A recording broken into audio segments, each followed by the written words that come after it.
তাহলে আসেন শুনি পাক পাঞ্জাতন মানে কি? বলেন, পাক অর্থ পবিত্র, পাক অর্থ পবিত্র, তন অর্থ হচ্ছে দেহ, জোরে বলি সুবহানাল্লাহ। তথা 5টি পবিত্র দেহকে বলা হয় পাকে পাঞ্জাতন, জোরে বলি সুবহানাল্লাহ। আর এই পাক পাঞ্জাতনের বর্ণনা আপনারা এতক্ষণ শুনছেন। আসলে সেই পাক পাঞ্জাতনের ব্যাপারে আল্লাহ রাব্বুল আলামিন পবিত্র কোরআনুল কারীমের মধ্যে বলেন যে এই পাক পাঞ্জাতনকে যারা মহব্বত করবে, এই পাক পাঞ্জাতন তথা আমার নবীর আহলে বায়াতকে যারা মহব্বত করবে, তারা কখনো পথভ্রষ্ট হবে না, জোরে বলি সুবহানাল্লাহ। এটা এমন কি জিনিস, যেই জিনিসকে আঁকড়ে ধরলে কিয়ামত পর্যন্ত গ্যারান্টি আল্লাহ দিছে যে কখনো কি কেউ পথভ্রষ্ট হবে না। এটি এমন একটি আহলে বায়াত, তথা এটাকে যদি আপনি নৌকা বলেন তথা কিস্তি বলেন, এটা এমন একটি কিস্তি যে কিস্তি সোজা বরাবর আপনাকে আমাকে জান্নাতের মধ্যে নিয়ে যাবে, জোরে বলি সুবহানাল্লাহ। সেই আহলে বায়াতের ব্যাপারে আল্লাহ পবিত্র কোরআনুল কারীমের মধ্যে বলেন, ইন্নামা ইউরিদুল্লাহু লিইয়ুযহিবা আনকুমুর রিজসা আহলাল বাইতি ওয়া ইউতাহিরাকুম তাতহীরা। আল্লাহ রাব্বুল আলামিন বলেন, ওগো আমার হাবিব,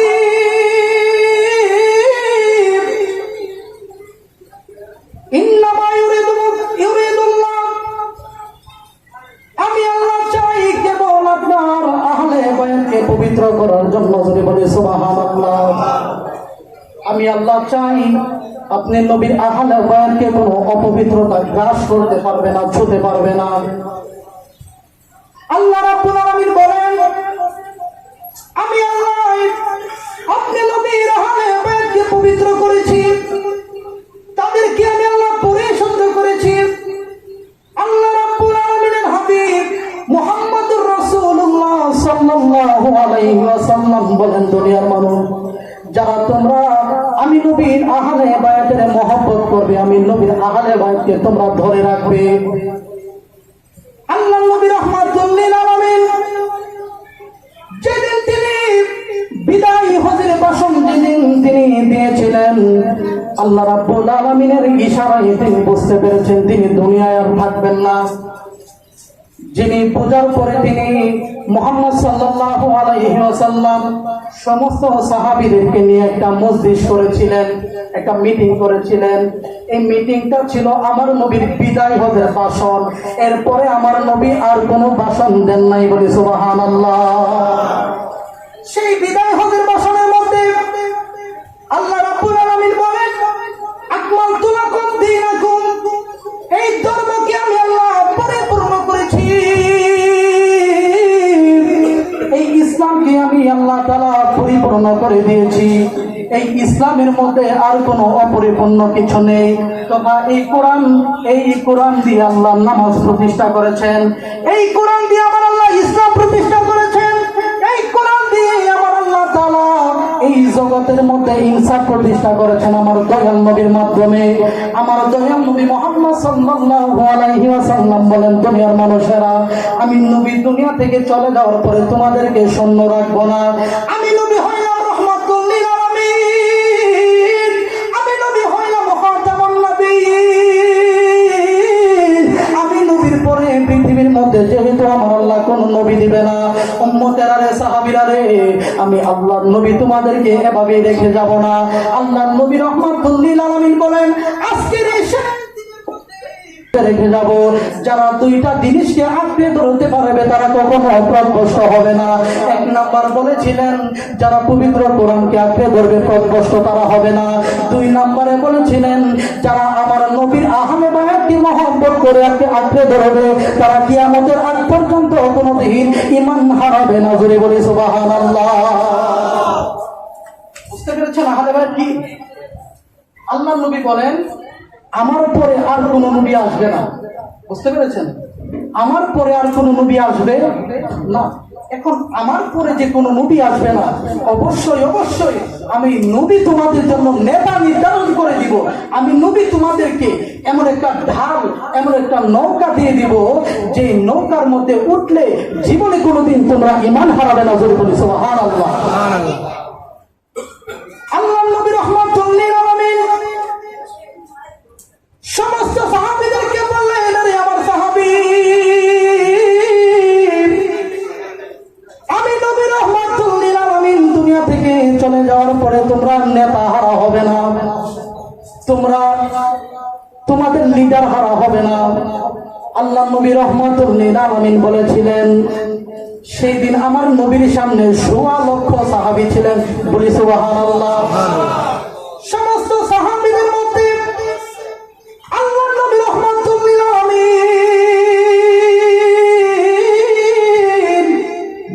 শেরে খোদা মাওলা আলীকে বললেন, রে আমার আলী, আসো তুমি আমি নবীর সামনে আসো। জোরে বলি সুবহানাল্লাহ।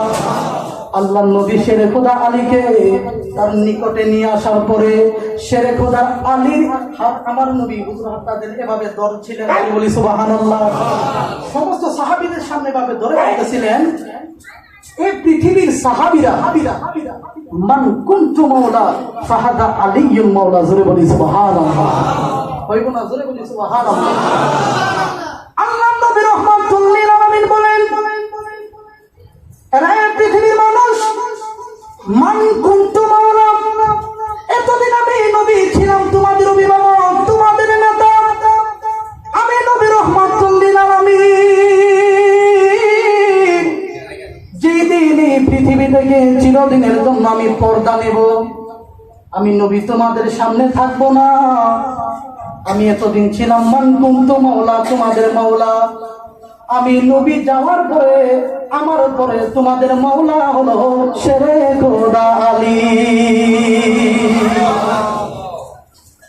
শুধু তাই নয়, এই কথা বলার পরে আল্লাহ নবী রাহমাতুল লিল আলামিন বলেন, আনা মাদিনাতুল ইলম ওয়া আলিয়ুন বাবুহা। জোরে বলি সুবহানাল্লাহ।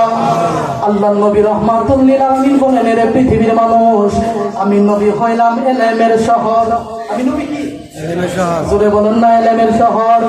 আমার নবী রাহমাতুল লিল আলামিন বলেন, আমি হইলাম রহমতের শহর। জোরে বলেন না সুবহানাল্লাহ। আল্লাহ নবী রাহমাতুল লিল আলামিনের ব্যাপারে আল্লাহ বলেন, ওয়া মা আরসালনাকা ইল্লা রাহমাতাল লিল আলামিন।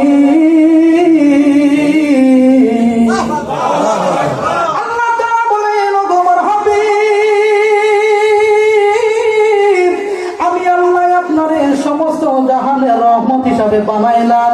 আল্লাহ নবী বিদায় হজের বাসানের মধ্যে গাদির হুকুমের মধ্যে বলেন, ওরে পৃথিবীর মানুষ, আমি নবী হইলাম ইলমের শহর, আমি নবী হইলাম রহমতের শহর, আমি নবী হইলাম মারিফতের শহর, আমি নবী হইলাম তাসাউফের শহর, আমি নবী হইলাম মারিফতের ইলমে লাদুনির শহর। আর ওই শহরের দরজা হলো আমার শেরে খোদা মাওলানা আলী। আপনাদের দোয়াই আমার হাত সেই আলীর রোজাকে স্পর্শ করতে পেরেছি। জোরে বলেন না সুবহানাল্লাহ। আমার এই ঠোঁট সেই শেরে খোদার আলীর রোজাতে চুমুন করার সৌভাগ্য আল্লাহ দিয়েছে আমাদের। সেই আলী, যেই আলীকে আমার আল্লাহ আসাদুল্লাহিল গালিব বলেছেন। জোরে বলেন না সুবহানাল্লাহ। ইরানিরা ফার্সি ভাষায় একটা কথা বলে, জিন্দেগি আনি চেশিদানে দেহি নেবু আলী, জুলুবে এনে বেশি নিরুবেরো আলী। সুবহানাল্লাহ। যারা জীবনে একবার সেই শেরে খোদার আলীর শরীরের গ্রাম পাইতে চাই, তারা শেরে খোদার আলীর রোজার সামনে গিয়া দাঁড়াও। জোরে বলি সুবহানাল্লাহ। বিশ্বাস করেন, যখন আমি সেই শেরে খোদার আলীর রোজার সামনে গিয়া দাঁড়াইছি, যেই মাত্র আমি চক্ষু বন্ধ করে ধ্যান করলাম, তিনি সেই শেরে খোদা আলী যাকে আমার নবী আমার নেতা বানায় দিয়ে গেছে। জোরে বলি সুবহানাল্লাহ। আমি যখন চক্ষু বন্ধ করলাম, ইমামে হুসাইনের রোজাতে আল্লাহ আমাকে নেওয়াইছে। জোরে বলি সুবহানাল্লাহ। সেই ইমাম হুসাইনের রোজায় আমি যখন চোখটা বন্ধ করে আমি মনে করলাম আমার নবী সেই হুসাইনের ব্যাপারে বলেছেন, দুনিয়ার মানুষ, আমি নবীর দেহের একটা অংশ হচ্ছে আমার হুসাইন। সুবহানাল্লাহ বলবেন না? আল্লাহ নবী রাহমাতুল লিল আলামিন বলেন, যে ব্যক্তি আমি নবী মুহাম্মদ সাল্লাল্লাহু আলাইহি ওয়াসাল্লামের মহব্বত অন্বেষণ করতে চায়, যে ব্যক্তি আমি নবী রাহমাতুল লিল আলামিনকে পাওয়ার জন্য ইবাদত করতে চায়, তারা যেন আমার হুসাইনকে মহব্বত করে, তারা যেন আমার আলীকে মহব্বত করে, তারা যেন আমার ফাতেমাকে মহব্বত করে, তারা যেন আমার হুসাইনকে হাসানকে মহব্বত করে। আর যারা ইমাম হাসান ইমাম হুসাইন মা ফাতেমাকে মহব্বত করার পরে সফল হয়েছে, আল্লাহ নবী রাহমাতুল লিল